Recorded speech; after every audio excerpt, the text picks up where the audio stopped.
국내 연구진이 지나친 음주가 당뇨병의 발생을 촉진시키는 원리를 밝혀냈습니다. 이 새로운 당뇨병 치료제를 개발하는 데 도움이 될 것으로 기대되는데요. 이 자세한 내용을 질병관리본부 대사영양질환과 김원호 박사와 함께 알아보도록 하겠습니다. 김 박사님 안녕하십니까? 네, 안녕하십니까? 네. 우리나라 30세 이상 성인의 8명 가운데 1명에게 이 당뇨병이 나타난다고 합니다. 그만큼 대표적인 만성질환이라고 할 수 있을 것 같은데요. 이게 구체적으로 어떻게 발생을 하는 겁니까? 네, 그렇습니다. 당뇨병은 우리 몸속에서 여러 이유에 의해서 당을 분해시키는 당 대사 기능이 떨어져 생기는 질병이므로 혈액 속의 당을 갖다 제대로 제거를 못하게 되니까 혈액 속에 당이 쌓이게 되어 생기는 질병이 바로 당뇨병이라고 할 수가 있습니다. 네. 그러니까 네, 말씀하시죠.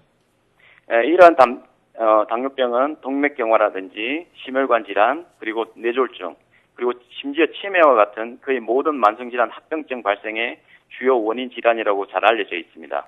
그런데 특히 이제 우리나라에서는 이제 30세 이상의 성인에서의 당뇨병 유병률이 아까 말씀하셨듯이 12.4%에 해당하는 약 400만 명에 이르고 있고, 이것이 30세 이상 성인 8명 중에 1명이 당뇨병에 해당된다는 것입니다.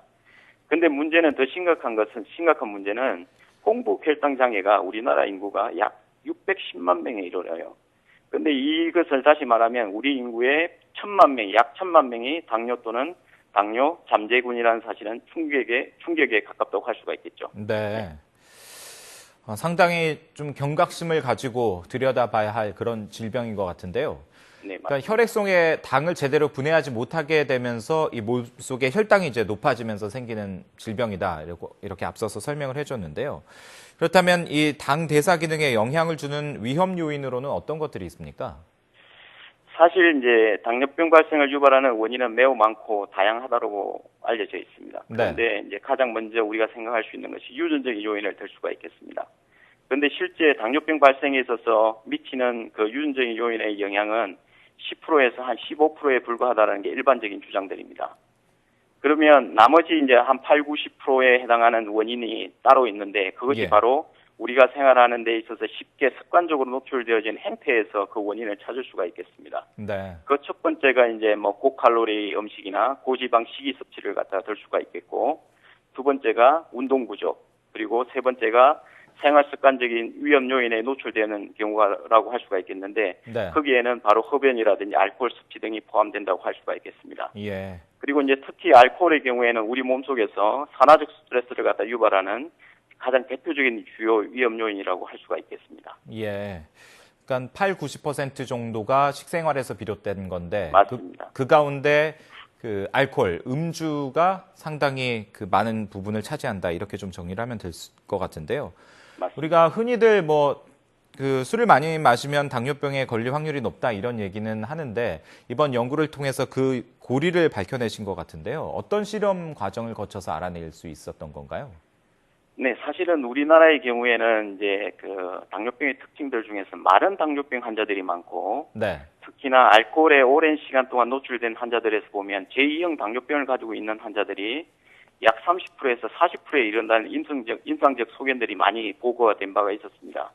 그래서 저희들은 이제 몇 년 전부터 저희들이 이제 이러한 알코올 기인에서 알코올 기인 당뇨병 발생 상관성에 대한 연구를 수행해 오고 있는데요.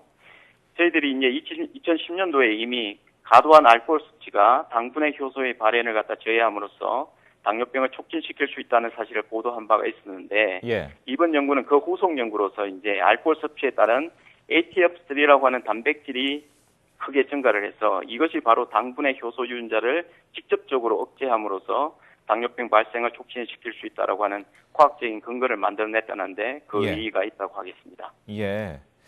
그 앞서 그 당뇨병의 주 원인이 식생활이라고 이제 얘기를 했는데요. 그만큼 이제 무엇을 먹고 마시느냐가 중요하다라는 그런 얘기가 될 텐데요.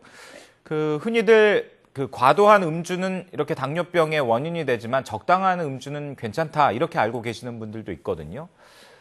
이런 부분에 대해서 좀 명확하게 좀 밝혀져야 될 부분도 있을 것 같은데요. 어떻습니까? 네, 맞습니다. 저희들이 이제 연구하는 입장에서 이러한 주장들에 대해서 상당히 이제 이러한 부분들을 어떻게 이제 해결해 갈 것이냐라고 하는 것이 저희들한테 주어진 숙제라고 할 수가 있겠는데요.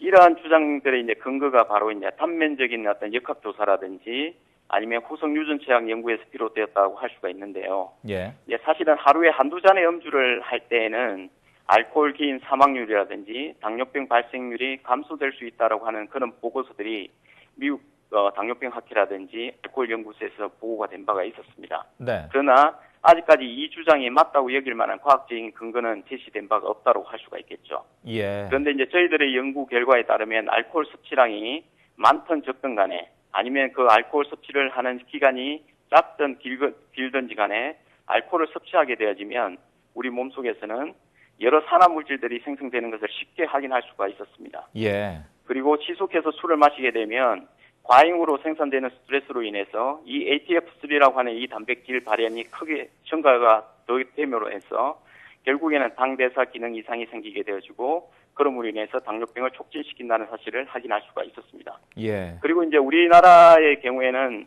적당량의 음주 문화라기보다는 짧은 시간에 폭음에 가까운 고위험 음주 패턴을 보이는 경우가 많지 않습니까? 예. 그렇기 때문에 적당량의 음주가 당뇨병을 예방할 수 있다라고 하는 주장은 우리나라 실정에는 좀 맞지 않다 이렇게 네. 이야기를 할 수가 있겠습니다. 그렇군요. 이번 연구를 통해서 아무튼 그 당뇨병과 음주의 상관관계가 좀 더 구체적이고 명확하게 밝혀진 셈인데 앞으로 이러한 연구들이 많이 진행이 돼서 당뇨병 치료제를 개발하는 데도 좀 도움이 됐으면 좋겠습니다. 오늘 말씀 여기서 마치겠습니다. 고맙습니다. 네, 감사합니다. 예, 지금까지 질병관리본부 김원호 박사였습니다.